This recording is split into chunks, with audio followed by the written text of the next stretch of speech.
Happy Christmas.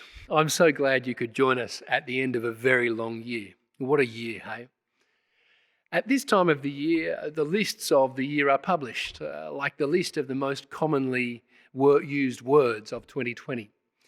The leading word in the Merriam-Webster list is, you guessed it, pandemic. I don't think I was the only one to look up the difference between a pandemic and an epidemic this year. The word unprecedented was used a great deal this year as well. Also the word quarantine, which was a word used in the 14th century during the bubonic plague, which kind of reminds us that all we've been through this year wasn't actually all that unprecedented. It's all happened before. It just feels unprecedented to us. These words led me to thinking, well, what if we were to celebrate getting through the pandemic? If we had a day of celebration, I recognise we're not there yet, but if we were to celebrate getting through the pandemic, how would we do it? Well, for a start, we'd all be wearing our festive face masks, wouldn't we? And instead of streamers hanging across the room, I reckon we'd use toilet paper, wouldn't we? It probably wouldn't matter how we celebrated because, well, we'd have to celebrate it at home, in isolation. Wouldn't be much of a celebration, would it? But today, I want to call on you to celebrate something that actually is unprecedented. I want to persuade you to celebrate this.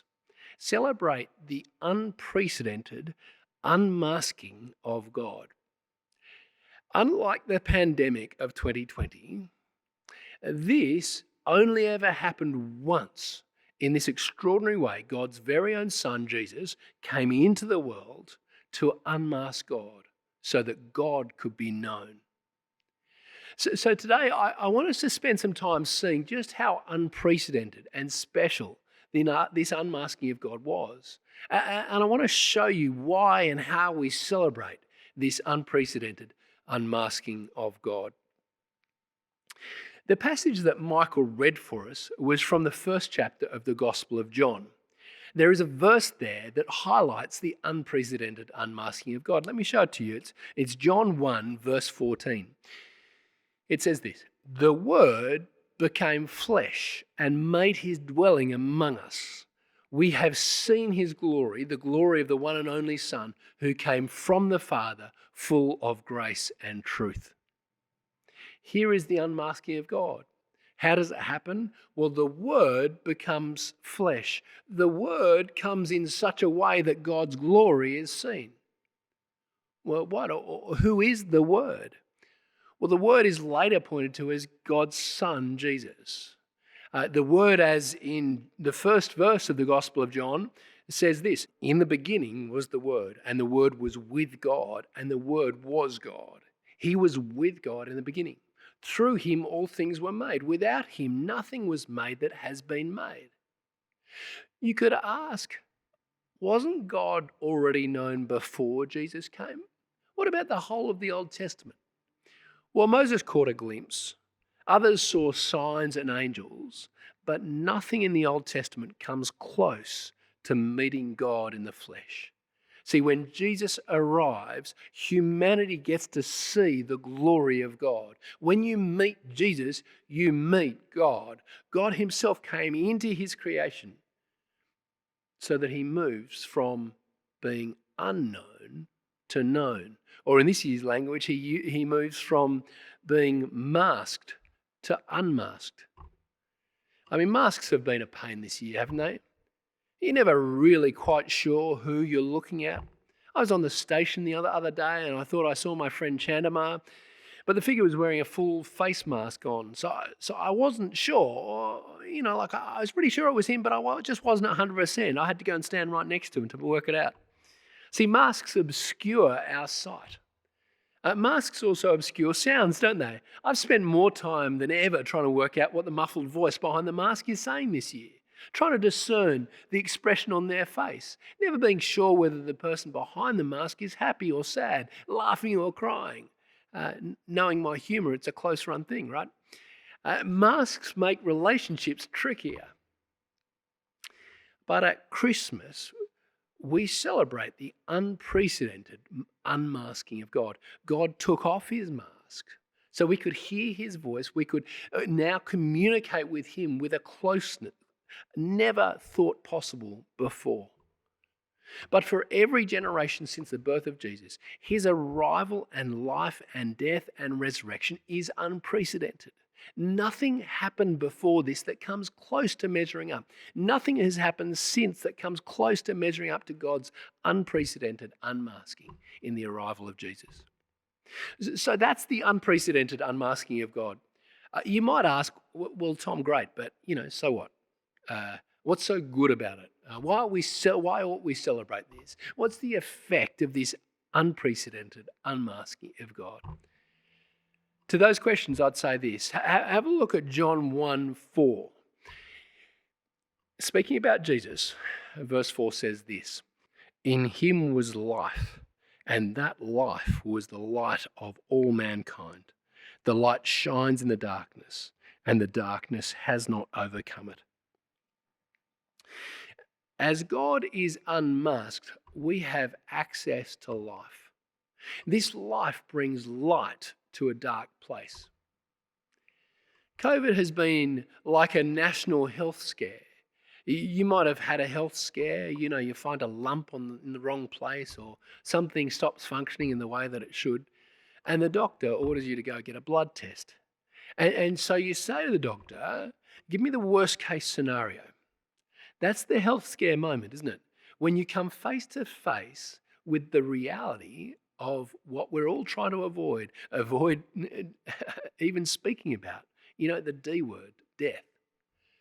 See, Australia is odd in that we speak openly about the Christmas road toll, but we avoid speaking about death. However, this year it has just been unavoidable, hasn't it? We've had a global health scare. Suddenly our feelings of death and mortality have had to be spoken about. Speaking bluntly, COVID has crystallized the threat of death and the reality of death. I don't know if you were like me in checking the stats day by day here in Australia and around the world. Watching those numbers tick up day by day is so confronting, particularly when you remember that every single number there reflects a real person's life, real families and friends who are mourning. And it's not just happening to other people. It's happening to all sorts of people, to the rich and the poor, to the prime ministers and the plebs, to the travellers and the locals. Well, what's more, this is the sickness that doctors and hospitals were powerless to stop. There was no safe space from this sickness. It's frightening. COVID has reminded us that no matter how much money we have, no matter how good our technology is, no matter what the state of our health systems and governments is, no one has the power to prevent death.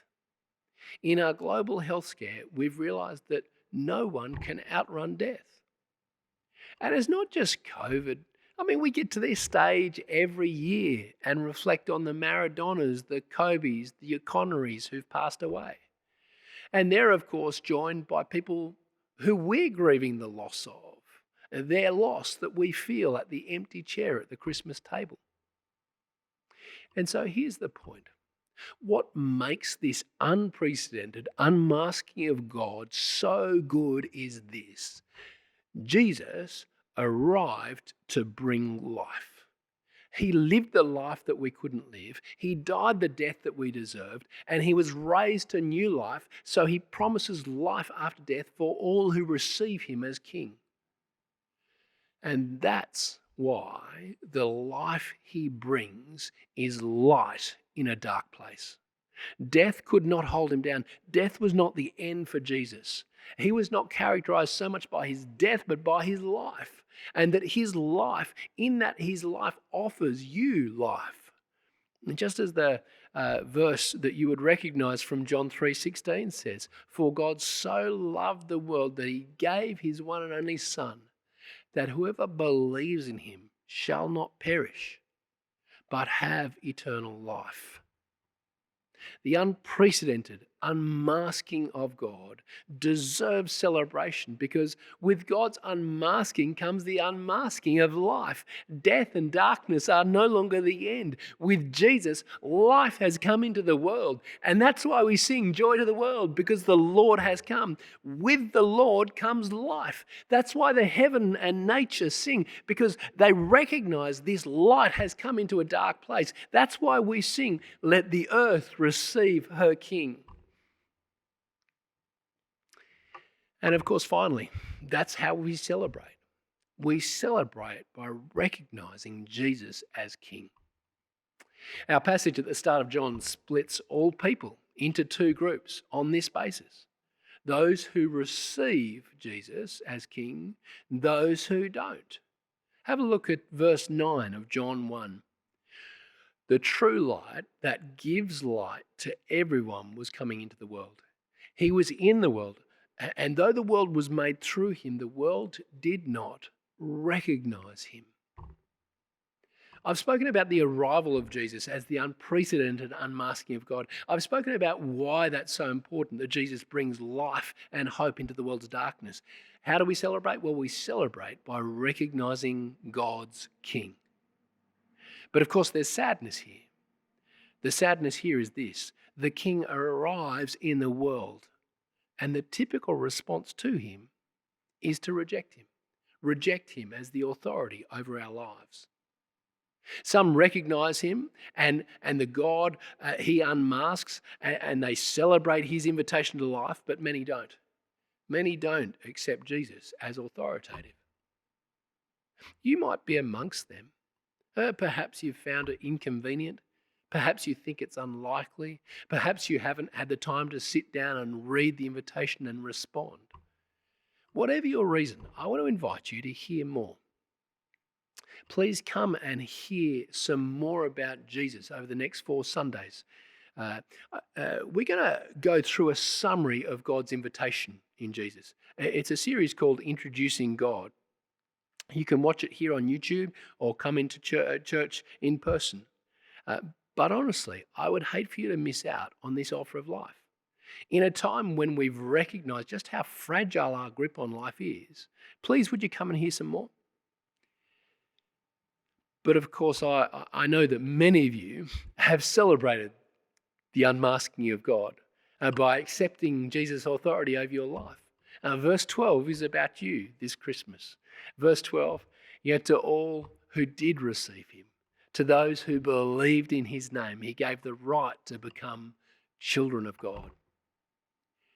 You who celebrate this unprecedented unmasking of God, you recognize God's glory. You recognize God's grace. You recognize Jesus as King. The American president walks into the room to the tune of Hail to the Chief.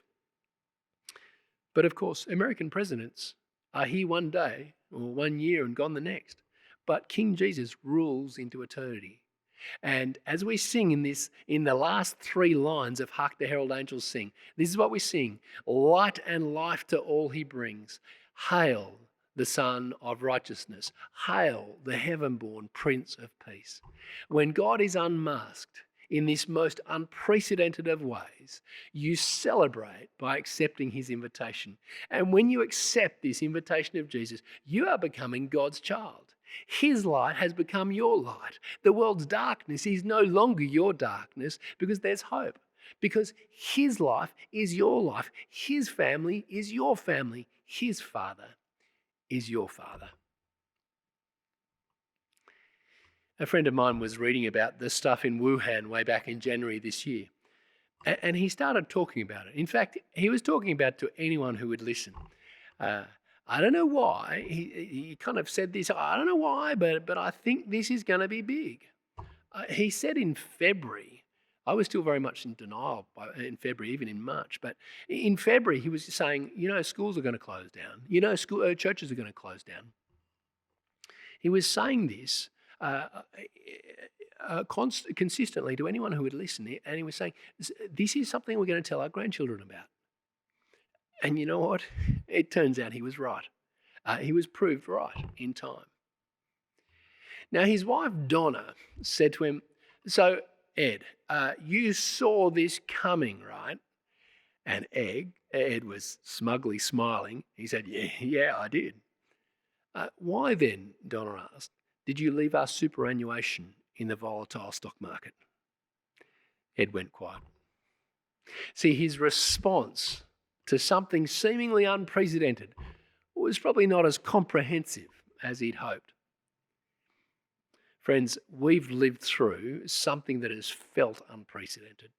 We've lived through a global health scare this year, a reminder of our mortality, an experience of just how loose our grip on life is. And we've also heard of the way to get life through Jesus. You've seen a way through the darkness of death. And so I've got to ask you, what is your response to the unprecedented unmasking of God? See, we have mocked those who ignored the risks of COVID. We've mocked those who've buried their head in the sand. We've mocked those who've pretended COVID is not happening. How much more important is it to respond to the unprecedented unmasking of God? How much more important is it to recognize the risk of ignoring God? Will you celebrate the unprecedented unmasking of God by accepting and living with Jesus as your King?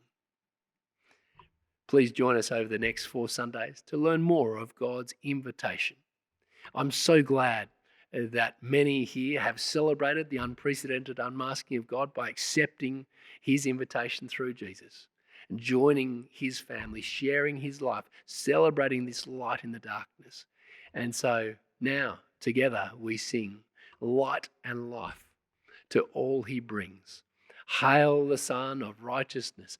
Hail the heaven-born Prince of Peace. Let's sing together.